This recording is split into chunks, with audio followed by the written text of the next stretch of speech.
dan sekarang gua harap dari lu juga keluarkan banyak hal. Kita tahu apa. Marcelino Ferdinand dari Timnas U23 Indonesia menjadi pusat perhatian AFC menjelang ajang bergengsi Piala Asia U23 2024. Melalui akun resmi @asiancuk, AFC mengunggah video yang menampilkan momen gemilang Marcelino saat mencetak gol ke gawang Irak dalam Piala Asia 2023. Dalam unggahan tersebut, AFC memberikan penghargaan kepada Marcelino Ferdinand dengan memberinya label Bintang Asia Tenggara. Pesan yang disertakan dalam unggahan itu mengundang para penggemar sepak bola untuk menantikan penampilan gemilang Marcelino kembali di Piala Asia U23. Prestasi Marcelino Ferdinand tidak hanya terbatas pada level U23. Sebelumnya, ia juga telah menjadi bagian integral dari timnas senior Indonesia dalam Piala Asia 2023 di Qatar. Dengan 21 caps dan 3 gol yang telah dicetak untuk timnas senior, Marcelino Ferdinand telah membuktikan kualitasnya di panggung internasional. Pada kualifikasi Piala Asia U23 2024, Marcelino Ferdinand turut berkontribusi dengan 2 gol dan 1 assist untuk timnas U23 Indonesia. Keberhasilannya ini membawanya kembali ke Qatar sebagai bagian dari skuad final yang dipilih oleh pelatih Shin Tae-yong. Namun, tidak semua pemain yang berprestasi di level klub atau pada tahap persiapan bisa masuk dalam skuad final. Bagas Kava, meskipun merupakan bek kanan yang berkualitas, tidak masuk dalam daftar 23 pemain final timnas U23 Indonesia untuk Piala Asia U23 2024. Pelatih Rahmat Darmawan memberikan tanggapan terkait absennya Bagas Kava, mengingatkannya untuk tetap fokus sebagai seorang profesional dan menjaga semangatnya. Hal ini merupakan bagian dari tantangan dan dinamika dalam dunia sepak bola. Sementara itu, Timnas U23 Indonesia bersiap menghadapi tantangan berat di Piala Asia U23 2024, berada di grup A bersama Qatar, Australia, dan Yordania. Pertandingan pertama mereka akan berlangsung pada tanggal 15 April tahun 2024, melawan tuan rumah Qatar, diikuti oleh pertandingan melawan Australia pada tanggal 18 April tahun 2024. Dan terakhir melawan Yordania pada tanggal 21 April tahun 2024. Di sisi lain, klub-klub domestik juga tengah mempersiapkan diri untuk pertandingan Liga. Barito Putra, yang saat ini menduduki peringkat ke-9 dengan 41 poin, akan bertanding melawan RANS Nusantara FC pada tanggal 17 April tahun 2024. Ini menjadi bagian penting dalam upaya mereka untuk meraih hasil terbaik dalam kompetisi Liga. Kabar buruk melanda Timnas U23 Yordania menjelang partisipasinya dalam Piala Asia U23 2024. Dalam turnamen ini, Timnas U23 Indonesia tergabung dalam grup A bersama Qatar, Australia, dan Yordania. Ajang bergengsi ini akan diselenggarakan di Qatar mulai dari tanggal 15 April hingga tanggal 3 Mei tahun 2024. Yordania dihadapkan pada masalah serius yang dapat mempengaruhi performa mereka dalam turnamen tersebut. Salah satu masalah utama adalah absennya beberapa pemain andalan, seperti Amin Al-Sanaineh. Selain itu, Omar Salah, bintang dari Al-Wakra SC, juga memprotes klubnya karena menolak melepasnya untuk bergabung dengan Timnas U23 Yordania. Sementara itu, keterlibatan Muhammad Kahlah dari Al-Faisali SC juga diragukan karena masalah kesehatan jantung yang dihadapinya. Meskipun telah melakukan 2 pertandingan uji coba sebagai persiapan, hasilnya tidak menggembirakan. Mereka kalah 0-1 dari China dan bermain imbang 0-0 melawan Vietnam. Namun, tantangan sebenarnya akan datang ketika mereka bersiap untuk menghadapi pertandingan resmi di grup A. Yordania akan menghadapi Australia pada tanggal 15 April tahun 2024, Qatar pada tanggal 18 April tahun 2024, dan terakhir, Timnas U23 Indonesia pada tanggal 21 April tahun 2024. Di sisi lain, Timnas Indonesia mendapat kabar positif dari ramalan seorang bintang dunia, Raja Nainggolan. Sebelumnya, pemain Bayangkara FC tersebut meramalkan bahwa Timnas Indonesia akan semakin kuat dengan kehadiran pemain-pemain keturunan. Ramalan tersebut mulai terbukti dengan performa semakin membaik dari Timnas Indonesia. termasuk peluang besar untuk lolos ke putaran ketiga kualifikasi Piala Dunia 2026 zona Asia. Kehadiran pemain-pemain keturunan seperti Jay Ises, Ragnar Oratmangun, Nathan Chuaon, Rafael Struijk, Ivar Jenner, Justin Hubner, Jordi Amat, Elkan Bagot, Sandy Walsh, dan Sain Patinama, telah memberikan kontribusi positif bagi kemajuan timnas Indonesia. Hal ini memberikan gambaran lengkap tentang situasi yang dihadapi oleh timnas U23 Yordania menjelang Piala Asia U23 2024. Sekaligus memberikan kabar baik mengenai perkembangan timnas Indonesia. Dengan memberikan informasi terperinci mengenai masalah yang dihadapi oleh Yordania, pembaca dapat memahami tantangan yang dihadapi oleh tim tersebut dalam persiapan menuju turnamen. Selain itu, penekanan pada ramalan Raja Nainggolan tentang pengaruh positif pemain keturunan bagi timnas Indonesia memberikan harapan akan masa depan yang cerah bagi sepak bola Indonesia. Timnas Indonesia U23 tinggal beberapa hari lagi akan tampil di ajang Piala Asia U23 di Qatar.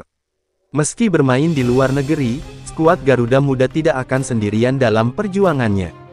Antusiasme masyarakat Indonesia yang berada di Qatar saat menyambut tim asuhan Sintayong sangat besar. Rafael Struijk dan rekan-rekannya tergabung dalam grup A Piala Asia U23 2024 bersama Qatar, Yordania, dan Australia. Ajang tersebut akan berlangsung dari tanggal 15 April hingga tanggal 3 Mei tahun 2024. Duta Besar Indonesia untuk Qatar, Ridwan Hasan, menyatakan bahwa timnas Indonesia selalu mendapatkan sambutan hangat saat berada di Qatar. Ini merupakan hal yang positif karena menunjukkan bahwa tim tidak akan berjuang sendirian dalam Piala Asia U23. Ridwan juga mengungkapkan bahwa dari waktu ke waktu, tercipta kombinasi yang baik antara timnas Indonesia dan diaspora Indonesia di Qatar, yang menjadi dukungan tambahan bagi tim. Mengacu pada pengalaman Piala Asia Qatar 2023, timnas Indonesia senior juga mendapat dukungan besar dari masyarakat Indonesia dalam setiap pertandingan. Stadion selalu dipadati oleh supporter yang memberikan dukungan sepenuh hati untuk tim kebanggaan mereka, mendorong mereka untuk meraih hasil terbaik. Timnas Indonesia senior berhasil mencapai babak 16 besar dalam ajang tersebut, mencatat sejarah baru bagi sepak bola Indonesia. Fase tersebut juga menjadi target bagi tim senior tersebut untuk dilampaui pada kesempatan berikutnya. Sementara itu, Timnas Indonesia U23 memiliki target yang tidak kalah ambisius, yaitu untuk lolos ke babak 8 besar Piala Asia U23. Namun, pelatih Sintayong optimis bahwa timnya memiliki potensi untuk melaju hingga ke babak semifinal. Jika timnas Indonesia U23 berhasil melangkah ke semifinal, mereka akan memiliki peluang untuk tampil dalam Olimpiade 2024. Namun, untuk mewujudkan hal tersebut, mereka setidaknya harus finish di peringkat 3 agar mendapatkan slot otomatis dalam Olimpiade 2024. Hal ini memberikan gambaran komprehensif tentang persiapan dan harapan timnas Indonesia U23 menjelang Piala Asia U23 2024.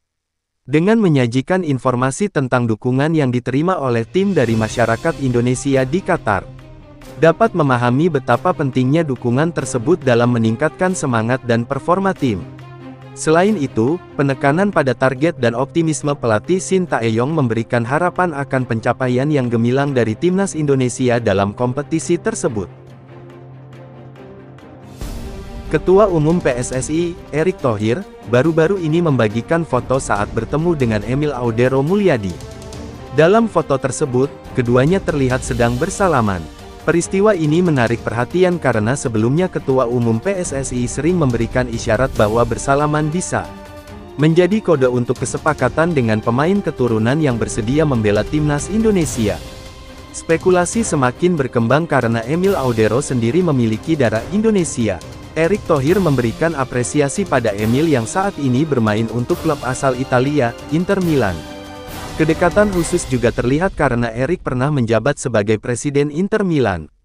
Inter Milan, yang dikenal sebagai Il Nerazzurri, saat ini juga sedang dalam jalur menuju gelar juara.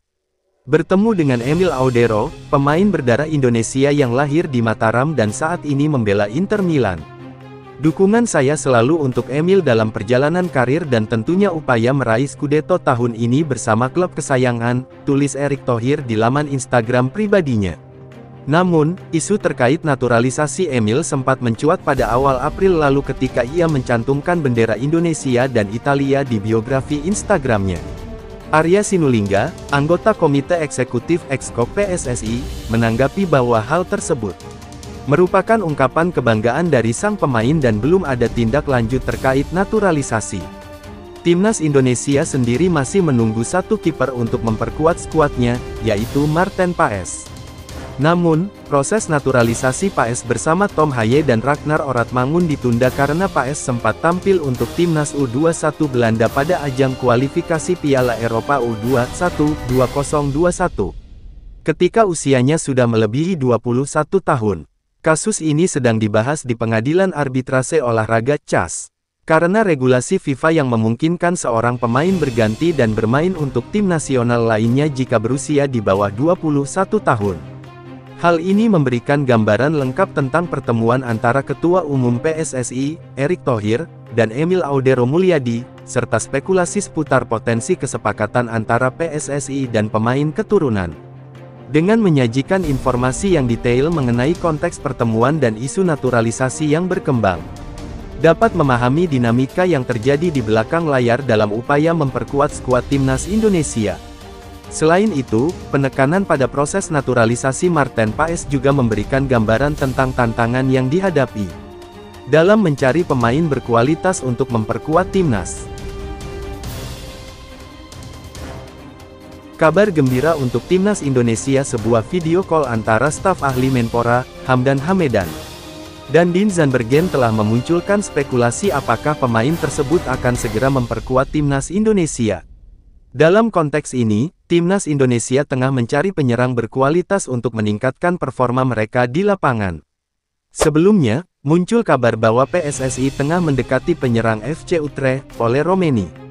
Namun, dalam wawancara dengan Voetbal Primeur, Romeni menyatakan bahwa ia masih mempertimbangkan kesediaannya untuk dinaturalisasi menjadi warga negara Indonesia, WNI.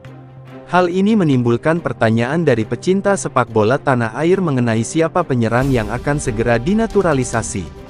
Ketua Umum PSSI, Erick Thohir, mengatakan bahwa salah satu dari dua pemain keturunan yang sedang diproses naturalisasi akan berposisi sebagai penyerang. Namun, Thohir menekankan bahwa penyerang tersebut membutuhkan waktu untuk menjadi tulang punggung Timnas Indonesia. Hal ini memicu banyak spekulasi yang mengarah kepada Jens Raven, terutama karena usianya yang masih muda, 18 tahun.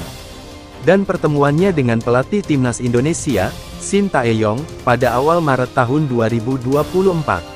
Namun, munculnya nama Dean Zandbergen sebagai calon penyerang Timnas Indonesia juga menarik perhatian. Hal ini dikarenakan Zandbergen melakukan video call dengan Hamdan Hamedan, yang kemudian dibagikan di stories Instagramnya. Dari segi statistik, Zandbergen telah mencetak 4 gol dan 5 assist dari 21 penampilan bersama Jong Sparta di Liga 3 Belanda tahun 2023 sampai tahun 2024. Selain itu, ia juga telah 2 kali bermain bersama tim senior Sparta Rotterdam di ajang KNVB Beker tahun 2023 sampai tahun 2024. Kehadiran nama Dean Zandbergen ini memunculkan pertanyaan apakah ia akan segera dinaturalisasi sebagai WNI dalam waktu dekat. Dan apakah ia akan menjadi solusi bagi kebutuhan Timnas Indonesia akan penyerang berkualitas. Masyarakat pun menjadi penasaran dengan perkembangan selanjutnya terkait kemungkinan kedatangan Zandbergen ke Timnas Indonesia. Hal ini memberikan tinjauan yang komprehensif tentang kemungkinan kedatangan penyerang baru untuk Timnas Indonesia. Dengan memberikan konteks sejarah dan informasi aktual, dapat memahami proses pencarian penyerang berkualitas oleh PSSI serta spekulasi yang berkembang di sekitarnya. Selain itu, berhasil menarik minat pembaca dengan memberikan pandangan yang detail tentang potensi kandidat penyerang. Menambah keberagaman opsi yang dipertimbangkan oleh Timnas Indonesia.